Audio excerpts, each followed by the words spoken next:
Caporal, bonjour. Bonjour. Alors, Coronavirus 2, la suite.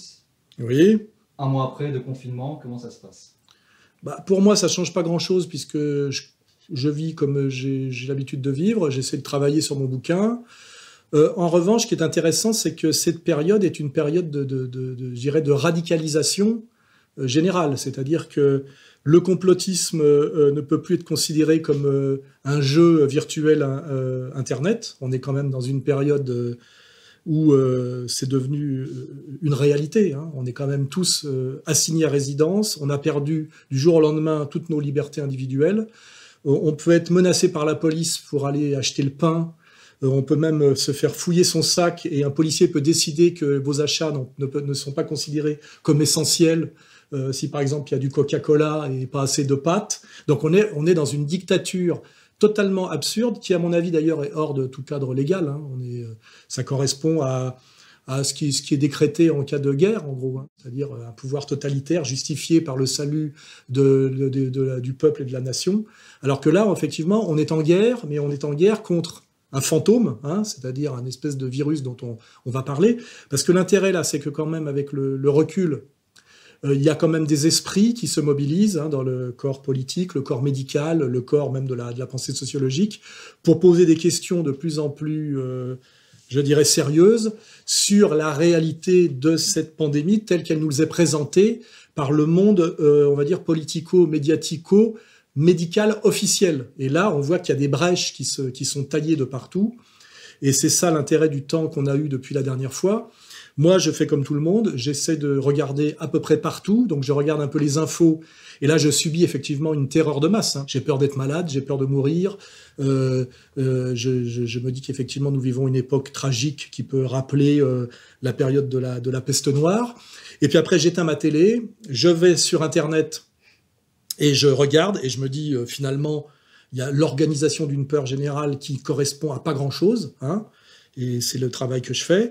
Et puis après, je vais me balader un peu dans la rue avec mon auto-attestation, qui est quand même aussi ridicule, et je marche et je vois que finalement, il y a personne dans les rues, ce qui est assez étrange, mais qu'en réalité, il se passe rien. C'est-à-dire qu'on est vraiment dans une séquence, on va dire, de mise en scène et de manipulation. Là où j'ai progressé par rapport à la dernière fois, c'est que la dernière fois, j'essayais d'hypostasier ce qu'était ce virus en fonction d'infos sur lesquelles on avait très peu de recul. Aujourd'hui, on peut quand même être beaucoup plus précis sur le virus, parce qu'avant de parler de tout ce qu'il y a autour, il faut déjà commencer par le départ, c'est le virus.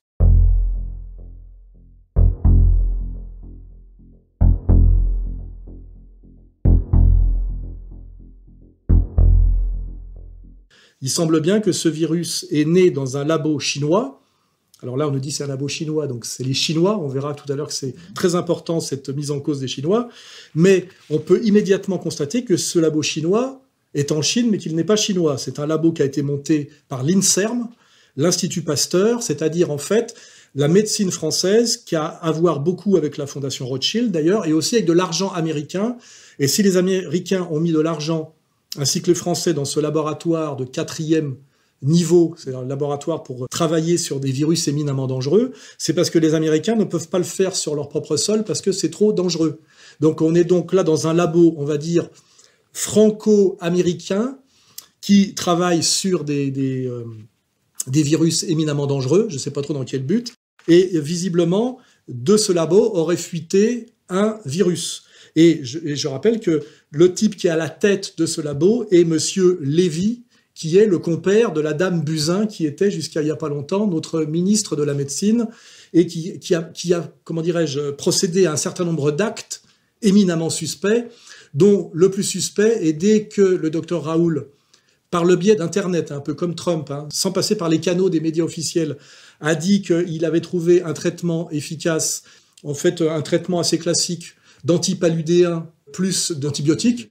La dame Buzyn s'est dépêchée de faire classer ce médicament qui existe depuis des décennies et qui est un antipaludéen accessible dans n'importe quelle pharmacie. Elle s'est dépêchée de nous en interdire l'accès en le faisant classer comme poison. Donc ça, c'est des indices très très forts, soit d'attitudes absurdes d'un certain groupe que j'ai qualifiée, moi, de liste de Schindler, et on verra que même si je me fais attaquer là-dessus, ce n'est jamais qu'un constat. Donc ça, soit c'est une attitude absurde de la part de ces gens, soit ça justifie l'idée qu'il y aura un complot, et un complot particulièrement malsain, je pourrais même parler d'homicide, voire de génocidaire, quant à la question de ce virus, de sa dangerosité et du traitement adéquat. Hein. Et là, on est quand même, on est bien sur le cœur atomique de l'affaire. Hein. C'est ce que cette affaire, sur le long terme, va permettre de révéler.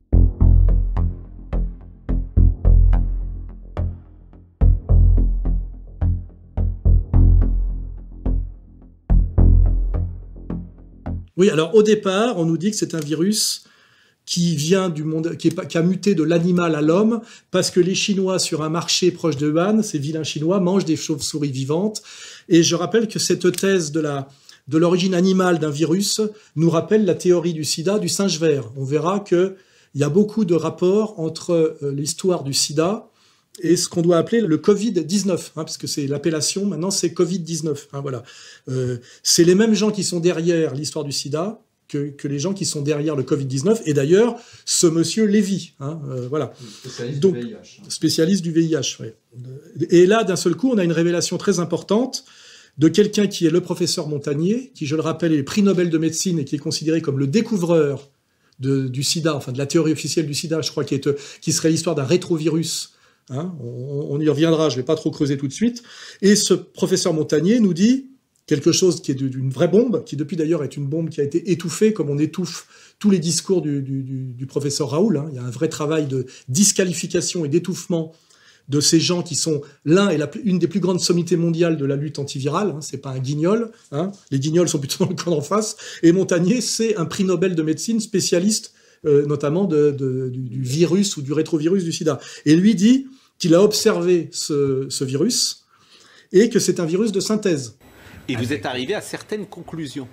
Alors, nous sommes arrivés à la conclusion qu'effectivement, il y avait eu une manipulation au sujet de ce virus. C'est-à-dire? Eh bien, qu'une partie, je ne dis pas le total, n'est-ce pas, mais il y a un modèle qui est évidemment le virus classique, et là, c'était un modèle surtout venant de la chauve-souris, mais à ce modèle, on a par-dessus ajouté des séquences notamment du VIH, le virus du sida. Mais quand vous dites « on a ajouté », qui a ajouté? Ah, moi, je ne sais pas. Mais c'est pas naturel, c'est ce que vous voulez dire? Non, ce n'est pas naturel, c'était un travail de professionnel, un travail de biologiste moléculaire. Sa vision est corroborée par un grand scientifique indien dont la thèse est également étouffée.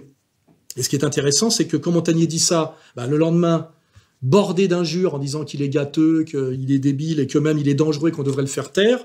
Et on va le dire, celui qui monte au créneau pour lui faire fermer sa gueule, ce coup-ci est un certain Laurent Alexandre, dont on entend parler depuis quelques temps, qui est un urologue. Je rappelle que sa spécialité, c'est de curer des prostates, c'est-à-dire qu'il n'est pas au niveau de Montagnier, mais il se permet quand même de l'insulter, de lui rentrer dans la gueule. Je pense qu'il faut faire taire le professeur Montagnier. C'est-à-dire ? Je pense qu'il faut qu'il se taise. On est là dans un délire complotiste absolument fou.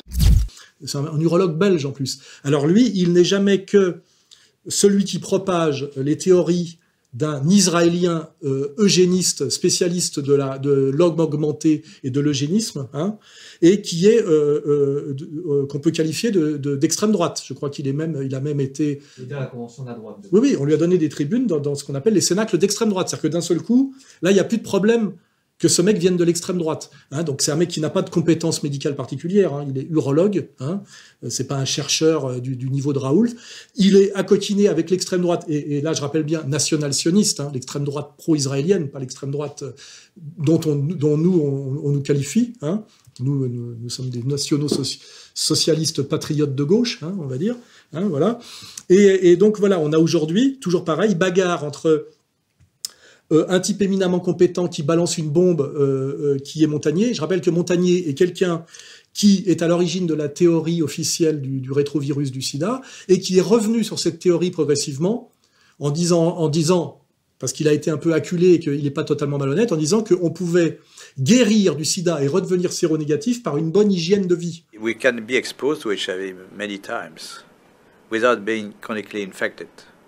Our immune system could get rid of the virus within a few weeks if you have a good immune system. And this is the problem also of African people. Their nutrition is not very equilibrated. They are in oxidative stress, even they are not infected with HIV. So their immune system doesn't work well already. So it's prone, it can, allow HIV to get in and persist. So there are many ways which are not the vaccine, the magic name, the vaccine. Many ways to decrease the transmission just by simple measures of nutrition, giving antioxidants, proper antioxidants, hygiene measures, fighting the other infections. If you take a poor African who's been infected and you build up their immune system, is it possible for them to also naturally get rid of it? I would think so. Dès lors où il s'est mis à dire ça, c'est-à-dire qu'il a battu en brèche la théorie officielle du sida, il a été mis au banc, on va dire, de la médecine officielle mondiale. Hein. Et là, d'ailleurs, vous remarquerez que quand il s'est mis à parler, sur le plateau, il y avait le sieur Geoffrin, né Mouchard, pareil, d'une famille d'extrême droite qui s'est recyclée dans le gauchisme tapin, et qui lui est rentré dans la gueule en lui parlant de la mémoire de l'eau. Vous avez été contesté violemment par d'autres prix Nobel sur des thèses scientifiques. Il y a une pétition qui a été faite contre vous, c'est ce que je lis là. Hein. Mais c'est frappant quand même que tous les prix Nobel se liguent contre vous. C'est pas tous les prix Nobel. Une partie en tout cas. Mais Laurent Geoffrin, la vérité, c'est qu'on ne peut pas apporter la contradiction à monsieur... non, je ne me l'apporte pas, je me permettrai pas moi de le faire. Mais ce qui m'intéresse, je lis un article qui dit le contraire. Oui, donc, voilà, c'est pour ça.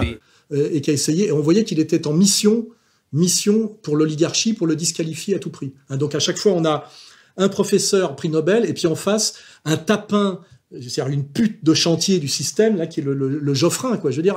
Et en face, pareil, un professeur Raoul, qui est une éminence mondiale du virus, enfin, du virus en plus, comment on dit, exotique, là. Enfin, c'est vraiment son domaine de spécialité.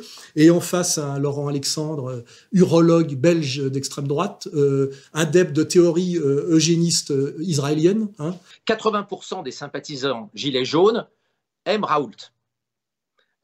On a là un attachement d'une population qui est fragile, qui a des difficultés économiques.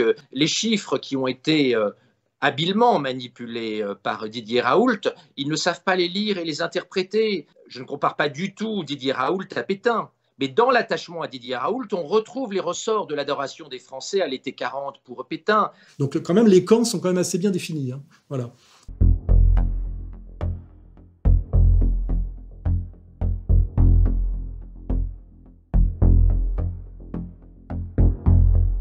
N'oublions pas donc que cette pandémie a démarré en Chine. Et ce qui a été spectaculaire, c'est que le nouveau président Xi Jinping, dont il faut parler, qui a réussi à reprendre le contrôle de la Chine en s'appuyant sur la structure solide qu'est le Parti communiste chinois, et qui s'est fait nommer pratiquement président à vie, avec des discours très anti-nouvel ordre mondial, et en voulant renouer avec ce qu'on appelle l'empire du milieu, c'est-à-dire de la grandeur de la Chine, en échappant, c'est pratiquement ces termes, à la laideur mondialiste. Hein. Il voulait renouer avec la beauté, c'est quand même des choses importantes.